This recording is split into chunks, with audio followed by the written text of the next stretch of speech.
Hello, everyone. I'm Dr. Sri Banerjee, core faculty for the College of Health Sciences and Public Policy at Walden University.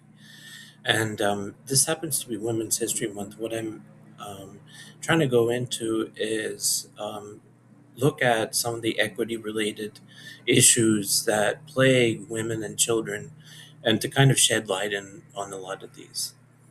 So let's go ahead and get started here. Um, One of the things, and this is shows an infant and a woman, and one of the things that is interesting is that the reduction in child deaths was rapidly going down, but that pace has slowed down, and so still for about 5 million children die before the age of 5, and a lot of the deaths that are going on is because of the health of the mothers and what is going on. So an estimated 5 million children die before the fifth birthday in 2024, and that's just tragic. Um, and out of that, 2.3 million people, newborns, out of the 5 million, 2.3 million newborns are dying.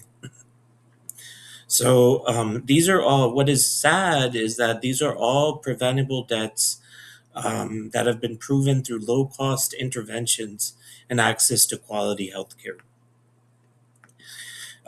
So that's quite tragic. Severe acute malnutrition finding more than 100,000 children aged 1 to 59 months, or 5%, died from its 2024, and the toll is far greater when indirect effects are considered, as malnutrition weakens children's immunity and increases their risk of dying from common childhood diseases. Um, so, the severe acute malnutrition is especially important to address. Mortality data also frequently fail to capture severe acute malnutrition as an underlying cause of death. So there's more people dying, more kids dying, infants dying than is reported. So this is underestimated. And the highest numbers of direct death includes Pakistan, Somalia, and Sudan. So what are some of the causes of the first month? Why do they die? And so they die because of malaria, diarrhea, something very common, and pneumonia due to these diseases. And to lose a child is so disheartening. It breaks the morale of the woman, of the mother that has gone through that.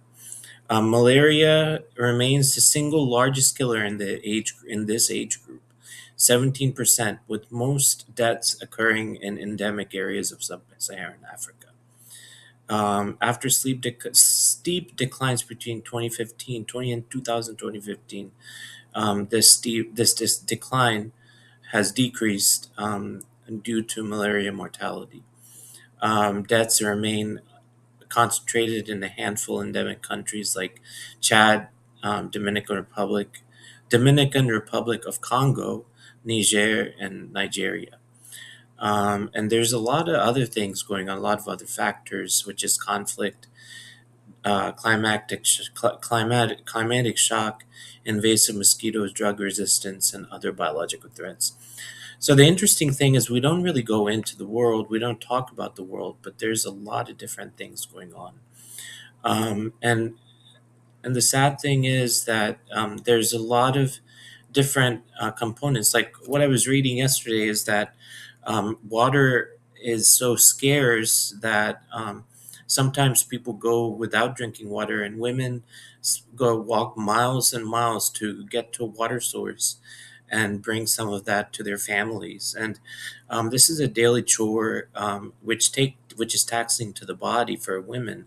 And so this is something that is not only affects men, but also women that are having to go and travel all that time. And this in itself increases the amount of diseases. And with the death of a woman, a child is helpless. So here's some quotes that the World Health Organization kind of goes through. And this is something that's very tragic. And um, I went to the John Hopkins Bloomberg School of Public Health, and I studied global health. And a lot of these issues were tackled through this learning that I went through. So this is the tragic event that tragic events that take place. Dr. Tedros Adhanom Ghebreyesus, he's the Director General of the World Health Organization. The world has made remarkable progress in saving children's lives, but many still die from preventable causes. Children living amid conflict and crisis are nearly 3 times more likely to die before their fifth birthday. We must protect essential health and nutrition services and reach the most vulnerable families so every child has the chance to not only survive but to thrive. So I'm going to leave you with this quote. I hope this has made some sense. Thank you for listening.